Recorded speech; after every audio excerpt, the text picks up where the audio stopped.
Good morning, student. How are you? I hope you will fine. Let us start next topic about the chapter light, and we study about the type of mirror. We earlier give the basic concept of concave and concave mirror.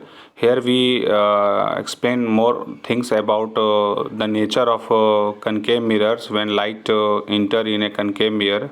So let us study one by one.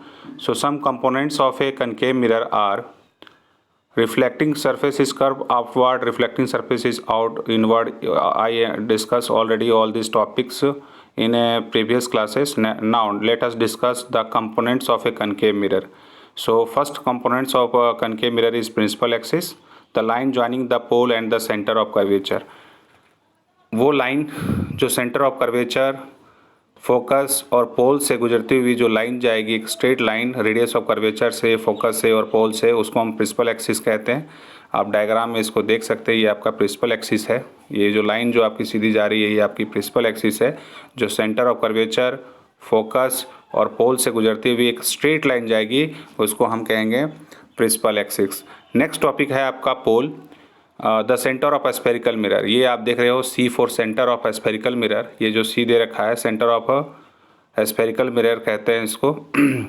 दूसरा हमारा है इसको centre of curvature कहते हैं, C for centre of curvature. P हमारा हो गया centre of A spherical mirror. ये स्फेरिकल मिरर का ये जो आपका अपर्चर है उसका मिड पॉइंट जो P हमारा होगा, जो प्रिंसिपल एक्सिस पे लाई करेगा, दिस इज P। यहाँ पे आप देख रहे हो P है, इसको हम पोल कहेंगे। अपर्चर M और N को हम अपर्चर कहेंगे, जो effective diameter of spherical mirror कहलाता है। नेक्स्ट है centre of curvature, the centre of hollow glass sphere of which mirror was apart. तो आपको बता दिए थे सेंटर ऑफ कर्वेचर के बारे में। अब रेडियस ऑफ कर्वेचर किसको कहते हैं? Distance between the pole and the centre of curvature. जो डिस्टेंस आपका पोल और सेंटर ऑफ कर्वेचर की बीच की जो डिस्टेंस होती है उसको हम रेडियस ऑफ कर्वेचर कहते हैं, और उसको डिनोट हम कैपिटल R से करते हैं। देख सकते हैं यहाँ पे कैपिटल R से डिनोट किया गया है। नेक्स्ट आपका है focus, the point on principal axis where all parallel light ray actually meet appear to meet after reflection. Focus वो होती है कि जितने भी रे आपकी आएगी वो मीट करेगी, कहाँ से? फोकस से मीट करती है जिसको हम रिफ्लेक्शन, फोकस ऑफ रिफ्लेक्शन कहते हैं, और appear to meet after reflection होती है। नेक्स्ट आपका है फोकल लेंथ। फोकल लेंथ क्या है? The distance between the pole and focus. Pole और फोकस के बीच की जो दूरी होती है उसको फोकल लेंथ कहते हैं, और इसको डिनोट करते हैं F से। तो यहाँ पर रिलेशन देखा जाए तो F हमारा है मिड पॉइंट है रेडियस ऑफ कर्वेचर का, तो F इक्वल्स टू हमारा फॉर्मूला बनेगा R/2। F equals to R/2 हमारा फॉर्मूला बनेगा, that is this one. So relation between focal length and radius of curvature is F up equals to R/2. Let us discuss rule for making ray diagram of concave mirror. concave mirror के कौन कौन से हैं जिससे हम diagram draw करते हैं। Suppose करिए कि एक पैरेलल रे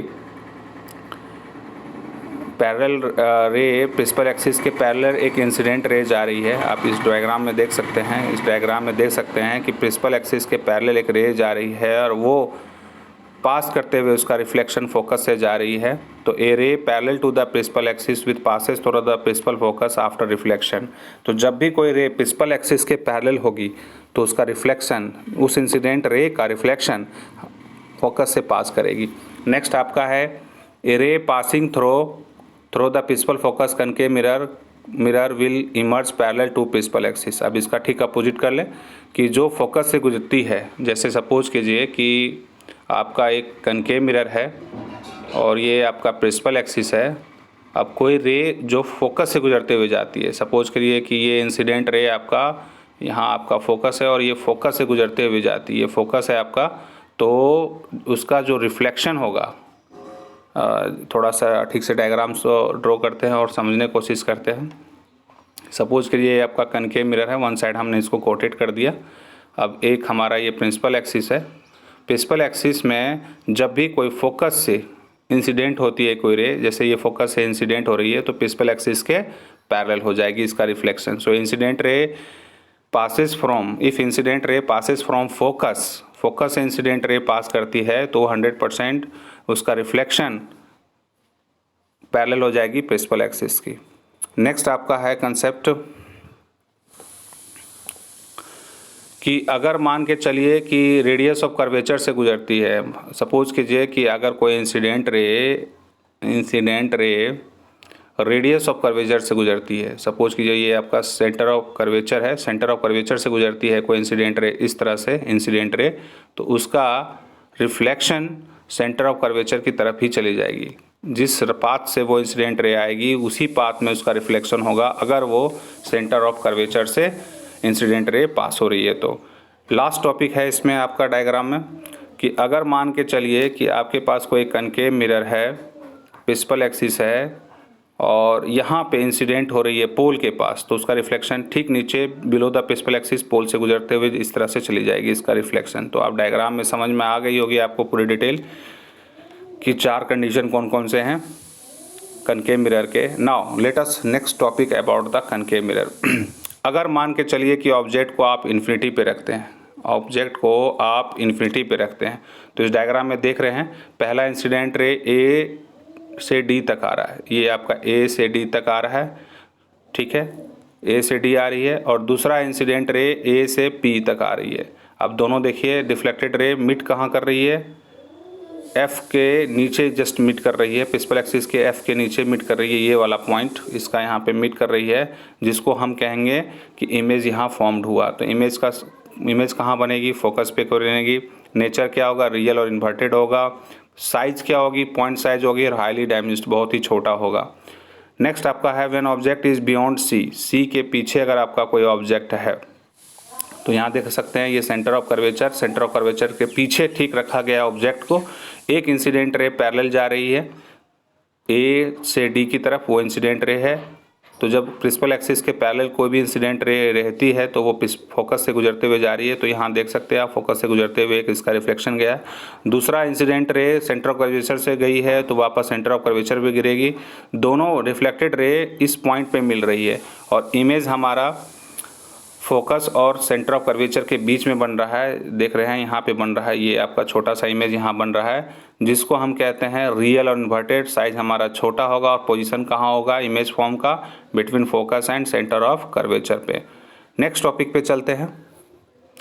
व्हेन ऑब्जेक्ट एट सी, अगर हम सेंटर ऑफ कर्वेचर पे किसी ऑब्जेक्ट को रखते हैं, आप देख सकते हैं सेंटर ऑफ कर्वेचर पे हम किसी ऑब्जेक्ट को रखते हैं, ये हमारा सेंटर ऑफ कर्वेचर पे हम किसी ऑब्जेक्ट को रखते हैं, तो पहला incident ray parallel to principal axis गई जो फोकस से गुजरते हुए चली जाएगी उसका रिफ्लेक्शन। सो इंसिडेंट रे यहाँ पे आपका क्या है, इंसिडेंट रे यहाँ पे पैरेलल है जो कि फोकस से गुजरते हुए जा रही है, आप ये देख सकते हैं ये फोकस से गुजरते हुए जा रही है।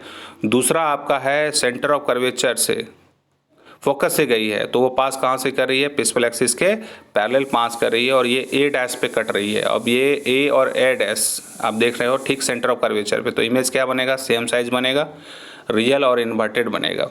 नेक्स्ट टॉपिक पे हम डिस्कस करते हैं when object is placed between focus and centre of curvature, अगर फोकस और सेंटर ऑफ कर्वेचर के बीच में अगर हम किसी ऑब्जेक्ट को रखते तो फिर इमेज कहाँ बनेगा। तो पहला हमने यहाँ पे दिखाया है कि प्रिंसिपल एक्सिस के पैरेलल हम इंसिडेंट रे लेंगे जो कि एडी है और वो पास करेगा फोकस से, जो देख रहे हैं फोकस से पास करते हुए जा रहा है। दूसरा हम लेंगे incident ray centre of curvature से गुजरते हुए जाएगी, वापस ये सेंटर ऑफ कर्वेचर से गुजर जाएगी और बी डैश ए डैश आपका इमेज यहाँ पे फॉर्म हो गया, आप देख सकते हैं इमेज यहाँ पे आपका फॉर्म हो गया। इमेज क्या होगा, साइज़ के अनुसार, ऑब्जेक्ट के साइज़ के अनुसार बड़ा होगा, मैग्नीफाइड होगा, इनलार्ज होगा। Beyond C centre of curvature के पीछे इमेज बन रहा है, रियल और इन्वर्टेड बन रहा है, ये आपको समझ में आ गया होगा। नेक्स्ट टॉपिक आपका है when object is placed at A focus, अगर किसी ऑब्जेक्ट को फोकस पे रखते हैं तो प्रिंसिपल एक्सिस के पैरेलल है, वो फोकस से गुजरेगी, दूसरा सेंटर ऑफ कर्वेचर से जाएगी, वापस सेंटर ऑफ कर्वेचर से जाएगी। यहाँ पे देखिए दोनों रिफ्लेक्टेड रे कहीं मीट नहीं करेगी तो इमेज हमारा इन्फिनिटी पे बनेगा। तो पोजीशन कहाँ हो जाएगा, इन्फिनिटी पे। नेचर क्या होगा, रियल इन्वर्टेड। साइज़ क्या होगा, हाईली इनलार्ज होगा, बहुत बड़ा साइज बनेगा। लास्ट वन है when object is between P and focus, focus और पी के बीच में, पोल और फोकस के बीच में अगर हम किसी ऑब्जेक्ट को रखते हैं तो देखिए पोल और फोकस के बीच में हमने यहाँ पे ऑब्जेक्ट को रखा, एक इंसिडेंट रे प्रिंसिपल एक्सिस के पैरेलल है जो कि फोकस से गुजरते हुए जा रही है, दूसरा है सेंटर ऑफ कर्वेचर से वापस रिटर्न हो जा रही है सेंटर ऑफ कर्वेचर से, और दोनों जो रिफ्लेक्टेड रे है वो बिहाइंड द मिरर बन रही है। आप देख सकते हैं इमेज कहाँ बन रहा है, बिहाइंड द इमेज बन रहा है। तो पोजीशन क्या होगा, virtual behind the mirror, position क्या होगा, बिहाइंड द मिरर होगा। नेचर क्या होगा, वर्चुअल और इरेक्ट होगा, और साइज कैसा होगा, इनलार्ज होगा। सो आपको ये 6 cases, special cases concave mirror को हमने बताया कि ऑब्जेक्ट को कहाँ कहाँ पे रखने पे किस किस तरह का इमेज बनेगा, ये हमको यहाँ पे समझ में आ गया। Thank you. आज का लेक्चर में, कल हम नेक्स्ट टॉपिक पढ़ेंगे कन्वेक्स मिरर के बारे में।